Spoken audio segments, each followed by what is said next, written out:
Hello, and welcome to episode 3 of my special 5-part series, Wildly Aligned 5 Ways Yoga Transformed My Life on the Magic Mindfulness Podcast. I'm Rachel Hupp, and today we are diving into a topic that is really close to my heart, and that is how yoga builds resilience. So, let me ask you this. Maybe you have been in a spot in your life where you felt like the challenges of daily life are just overwhelming you. Like you didn't have the tools to bounce back from those setbacks or to navigate difficult emotions, right? Or maybe, like I experienced, you're navigating the loss of someone close to you, and it's just devastating, right? It's challenging, it's hard, it's something nobody wants to go through. But in the span of our human experience, we all experience these challenges. So if you have been there or if you're going through this yourself right now, you are not alone. And this episode is for you. So here's what we're going to be talking about in today's episode. We'll talk about what true resilience looks like and why it is so crucial for navigating the ups and downs of our lives. How yoga can be a powerful tool for building emotional and mental strength and fortitude. My own personal journey of turning to yoga to navigate deep grief and unexpected life challenges, and practical ways to start cultivating resilience in your own life, even if you are new to the practice of yoga. So, my intention is that this episode will show you how the principles of yoga can help you to develop the inner strength, the inner fortitude to face life's challenges with a deeper sense of grace and openness. So, by the end of this episode, you'll understand how resilience isn't about avoiding difficult emotions or avoiding experiences in our daily lives, but rather it's about developing the capacity to move through them with self compassion and with trust in your heart's wisdom. Now, I am a word person. I love words. So before we go deeper, let's just make sure that we're on the same page and look at what resilience means. So I looked it up in Oxford Languages, and it says it is the capacity to withstand or to recover quickly from difficulties, toughness. So keep that toughness word in mind. The ability of a substance or object to spring back into shape, elasticity. So in yoga, you might think we bend so we don't break, right? Flexibility. Here they're saying more like elasticity, the ability to bounce back. So, if you are ready to explore how yoga can help you to build an unshakable sense of resilience and really to transform your approach to navigating life's challenges, let's go ahead and dive in. Now, I'm going to be sharing my own story of transformation with you. And my hope is that it will help you to discover how you too can become a wildly aligned woman. Now, before I really discovered the true power of yoga, you may have heard me talk about this before. I was a high achieving professional. I was scared of vulnerability. Now, on the surface, I looked like I had it all together. I was the dependable friend, the reliable colleague, the one who always seemed to be handling life with grace. But beneath that carefully crafted exterior, I was struggling. My lifestyle revolved around constant motion. I stayed busy, not just because I had goals to achieve, but because busyness was kind of like a shield for me, right? Against uncomfortable emotions. And when I talk about being afraid of vulnerability, I wasn't afraid of all the feelings, joy, excitement, contentment. Those were all welcome. But anger, grief, fear, I didn't want to deal with those. I tried desperately to avoid them, to pretend like they didn't exist, to keep them shoved down, repressed. And so that was my big problem. I couldn't handle what I perceived to be negative emotions and unexpected challenges. I wasn't dealing with those in a healthy way. I had convinced myself that showing certain emotions, especially crying in public or getting angry, I had convinced myself that those were signs of weakness. So instead of processing these feelings, I would bottle them up inside. I would do my best to put a smile on my face and pretend like everything was fine. This, my friend, led to some other issues, right? I had a really hard time asking for help. I couldn't ask for support, even when I desperately needed it. I had built this image of being self sufficient, and I didn't want to shatter that by admitting that I couldn't handle everything on my own. Those emotions that I tried so hard to repress, to tamp down, to hide, eventually they come out, right? They would explode, and usually it was not at a good time, or it would be directed at the wrong people. And so these outbursts left me feeling guilty. I would feel ashamed. And it kind of reinforced my internal beliefs that these emotions were bad. I wasn't handling them constructively. And I developed unhealthy coping mechanisms. I would overwork to avoid facing my feelings. Like I said, I stayed constantly busy, or I would sidestep or avoid altogether difficult conversations to prevent any potential conflict or emotional discomfort. But in doing so, we avoid these difficult conversations that we don't want to have. Where if I had had that uncomfortable conversation, I could have expressed myself, my anger, my fear, my grief, whatever it was. I could have expressed that in a more proactive, meaningful, calm, grounded way rather than holding it in and either ruminating on it myself or feeling those feelings anyway, but trying not to let them out or having them burst out at the wrong time. I so often felt like I was wearing a mask, keeping those parts of myself hidden from the world or even from myself, right? So some of this was conscious, some of this was unconscious. It was exhausting though, trying to maintain this facade of perpetually being pleasant, right? So always being happy. My nickname was Smiley. Deep down, I knew that this just wasn't sustainable. It wasn't fulfilling. I knew it wasn't healthy for me, right? Part of being authentic, part of being genuine is allowing ourselves to express ourselves completely, right? The ability to be my authentic self.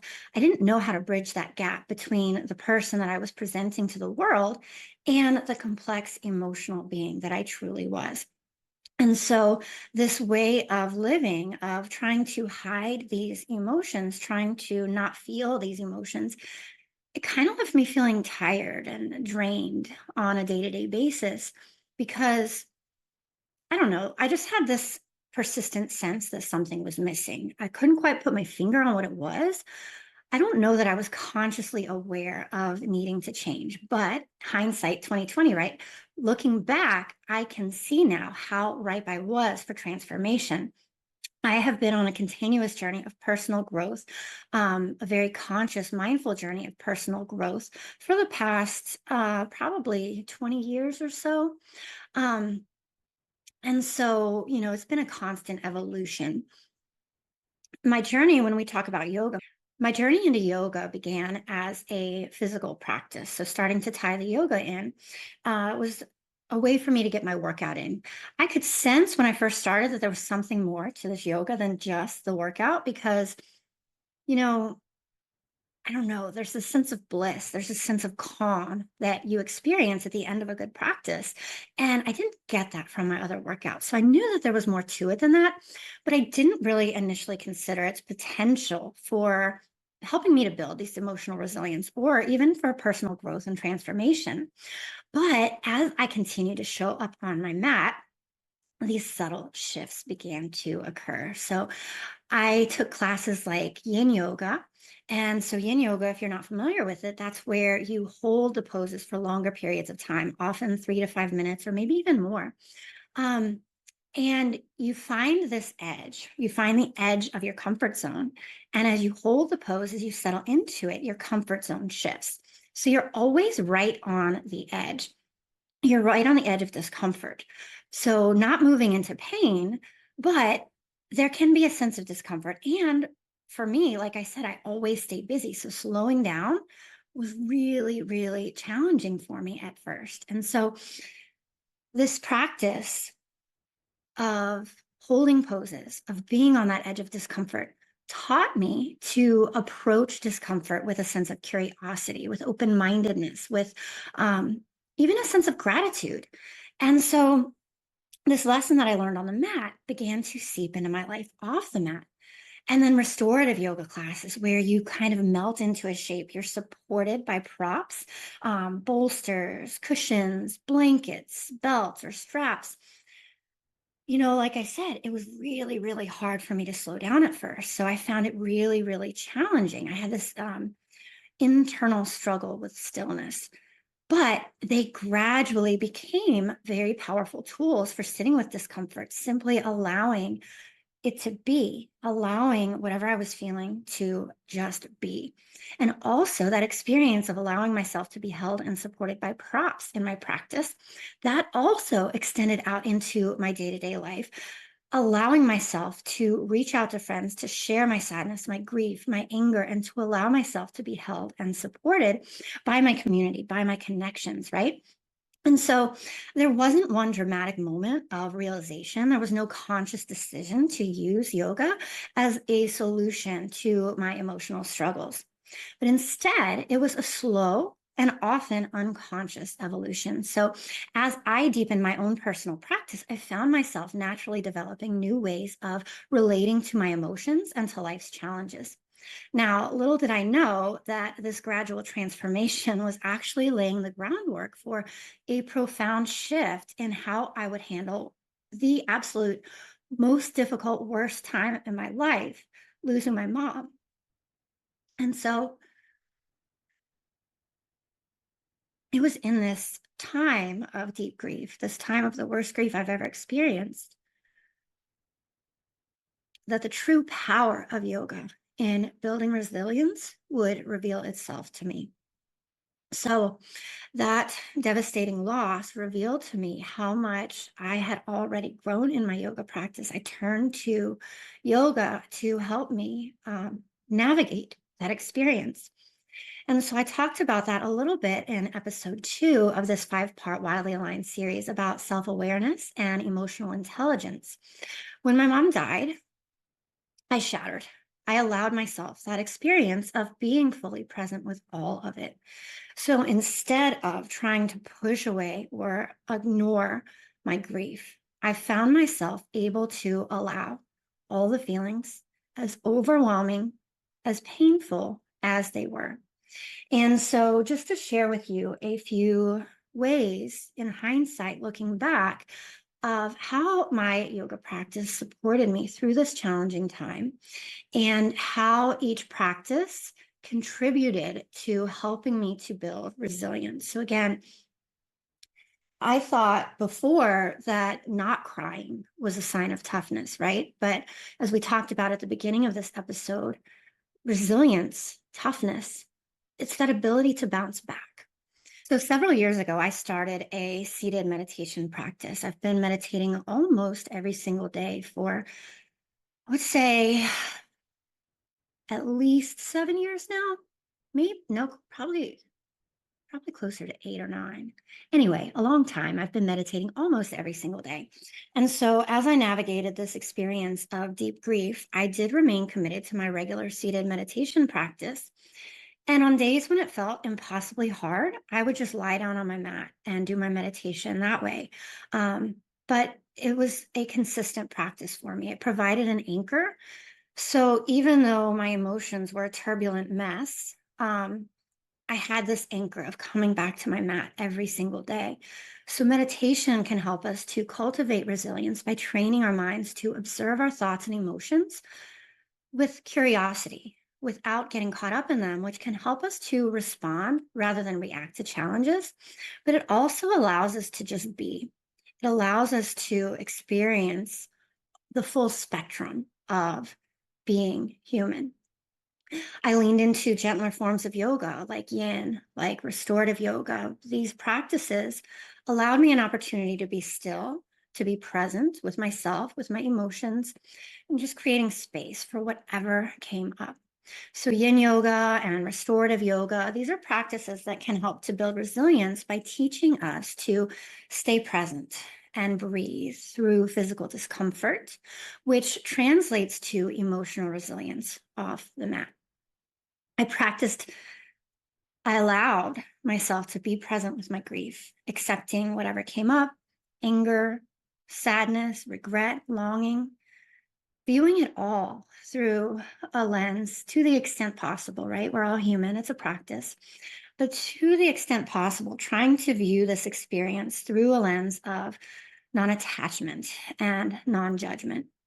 I learned to just let these feelings be without trying to change them, without trying to suppress them. I knew that if I repressed that deep of anger, that deep of grief, that it just wasn't going to be healthy for me. So, this practice of acceptance helps to build resilience by helping us face difficult emotions head on rather than avoiding them. Talking about anchors a few moments ago, I also use my breath as an anchor. So, coming back to these breathing practices, pranayama, different breathing techniques that can help to calm and soothe the nervous system, especially when my emotions felt overpowering, overwhelming, when I felt like I couldn't breathe because of the depth of the grief. Um, I could come back to these intentional breathing practices to help soothe my nervous system, to calm myself down so that I could breathe. And so these breathwork practices can help us to build resilience by giving us a tool to help self regulate our nervous system. And that can help us to stay grounded even in face of life's challenges. And then there are three more things that I want to share with you here, three ways that my yoga practices helped me to build resilience. One is that I opened up to my community. I allowed myself to be vulnerable. I allowed myself to receive support. I was very open that this was the worst time of my life. I was very open that it was hard. I was hurting. And so, like I talked about before, this was a huge shift for me. This was significant from my previous tendency to try to handle everything alone, to not share those sad emotions, bad emotions, as I considered them previously. And so, cultivating community support can help us to build resilience by reminding us that we don't have to face these challenges alone. I was working one-on-one with a life coach at the time who provided me with tremendous support in helping me to mindfully navigate my grief in a healthy way. And I also turned to energy healing through Reiki. So allowing myself to explore various avenues of healing. You know, we talk about in yoga, the subtle body, right? Balancing the energy centers in the body. And so Reiki can help with balancing those energy centers, balancing just our energy levels. And so, you know, seeking professional support in whatever way feels aligned for you can help us to build resilience by providing us with new tools and perspectives to navigate challenges. And so, speaking of one on one support or professional support, or whatever kind of support you want to use, one book that I found very helpful, and I haven't gone through the whole thing yet. I have to do it bits and pieces when I am in the frame of mind to do it, but it's called How to Carry What Can't Be Fixed, a Journal for Grief. It's by Megan Devine. And there's a book and a journal. I purchased both. I've got the book on Kindle. But I highly recommend that if you are dealing with grief. She talks about how, you know, this really is as bad as you think it is. So often in our culture, we try so hard to, you know, tell people that, you know, we want to comfort people. We don't want to see people we love hurting. And so, you know, we say, oh, well, at least you have your memories, or, you know, they're in a better place. Well, you know, whatever you believe is fine. And yes, I'm grateful for my memories, but it still sucks. I'd rather have my mom here. So, you know, that's just my experience. And so I found myself when people around me are experiencing loss now, I can be much more empathetic, open, compassionate, and honest with, wow, that's really hard, you know. Anyway, I got off track just a little bit there, but the last tip that I wanted to share with you was, you know, giving myself permission to rest as much as I needed. Deep grief, these painful emotions, they are exhausting. And I found that when I slowed down, the tears would come.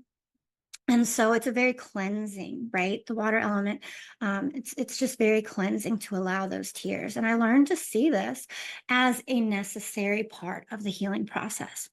Prioritizing rest helps us to build resilience by ensuring that we have the energy to face challenges and by allowing space for processing emotions. So, again, these were 7 different ways that I have reflected upon how my yoga experience beyond the physical asana, right? None of this was physical except for the yin and the restorative yoga.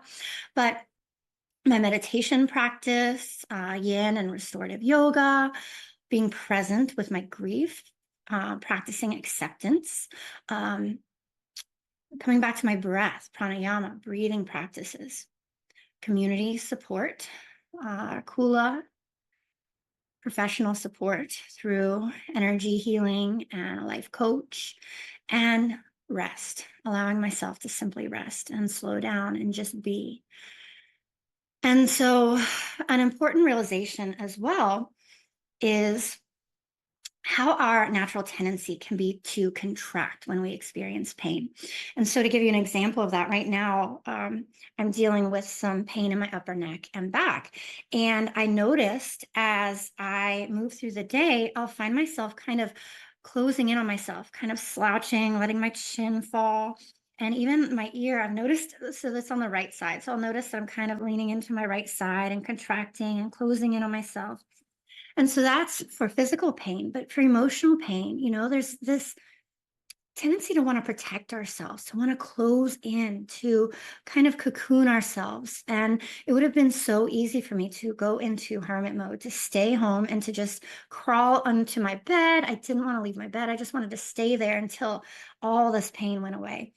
And so, just as I noticed myself slouching and contracting with physical pain, I recognized how grief could prompt us to close in on ourselves, to shut out the world. And so, as I've shared with you, my yoga experience, my yoga practice, the physical and the mental, um, it taught me a different approach. And so, as I was reflecting on this journey, I came across a saying by Richard Rudd of the Gene Keys, I believe. And it says, the more you open, the easier it becomes.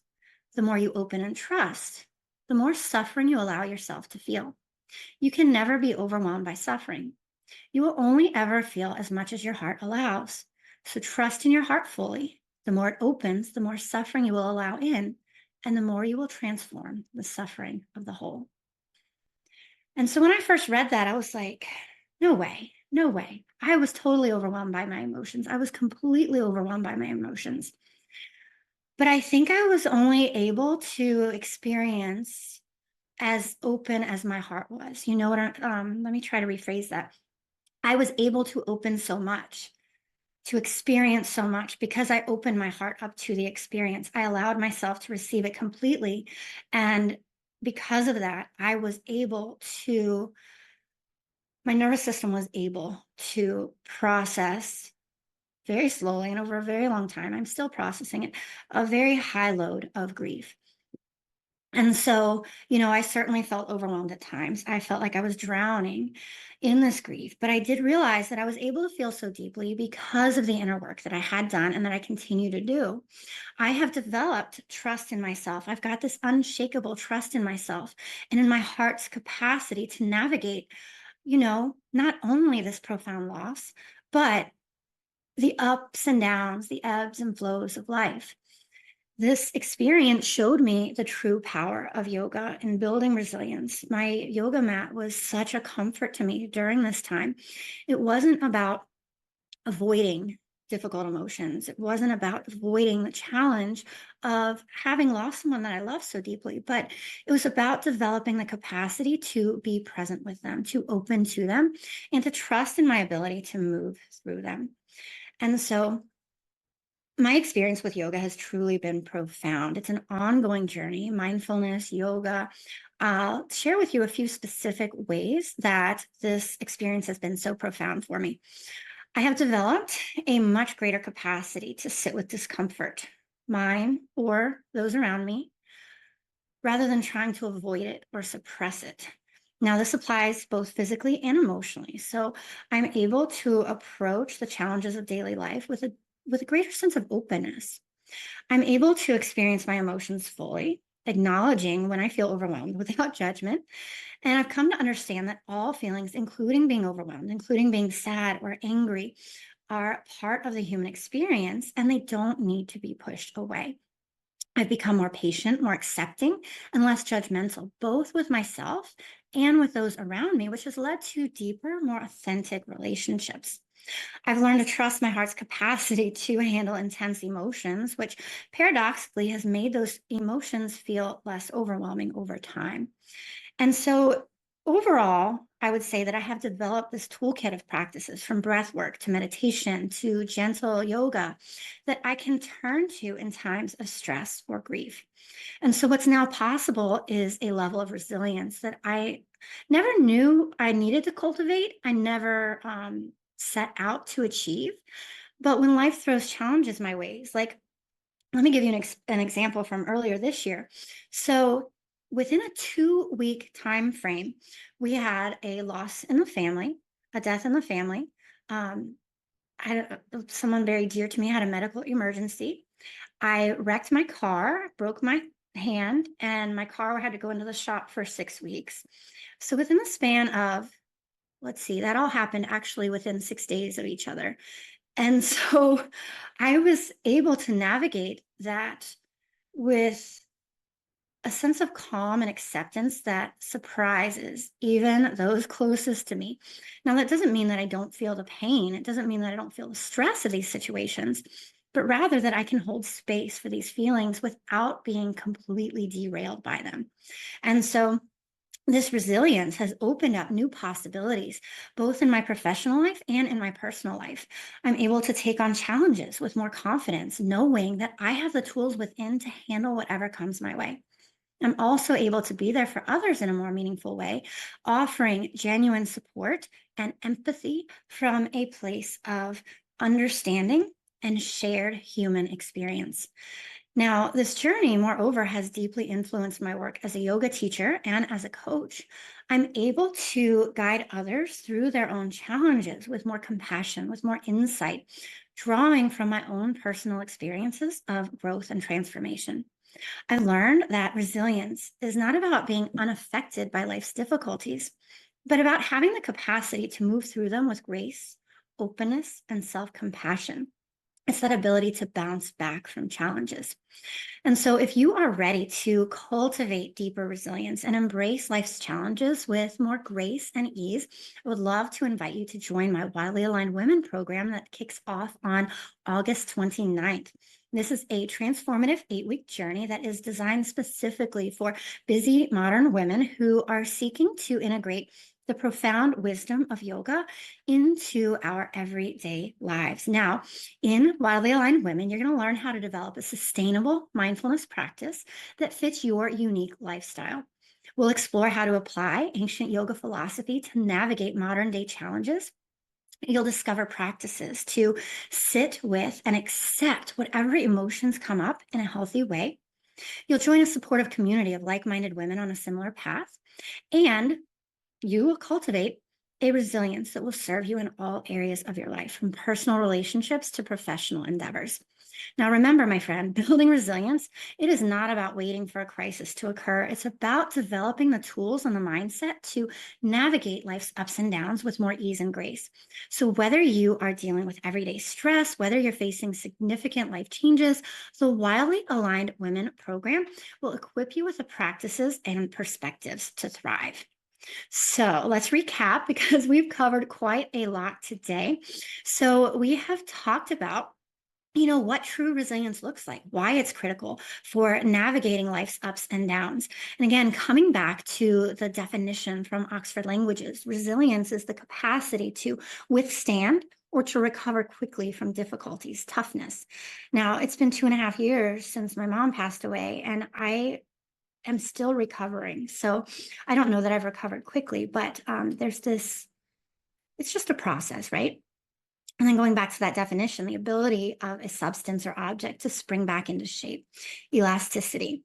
So we talked about what resilience looks like, why it's so important, how yoga can be a powerful tool for building both emotional and mental strength, my personal journey of using yoga to navigate the worst time in my entire life, and practical ways to start cultivating resilience in your own life, even if you're new to the practice of yoga. Like we talked about, very little of my experience was the physical asana practice. Most of it was the other mindfulness practices that yoga introduces us to. And so encourage you, don't wait to start your journey towards a more balanced, fulfilling life.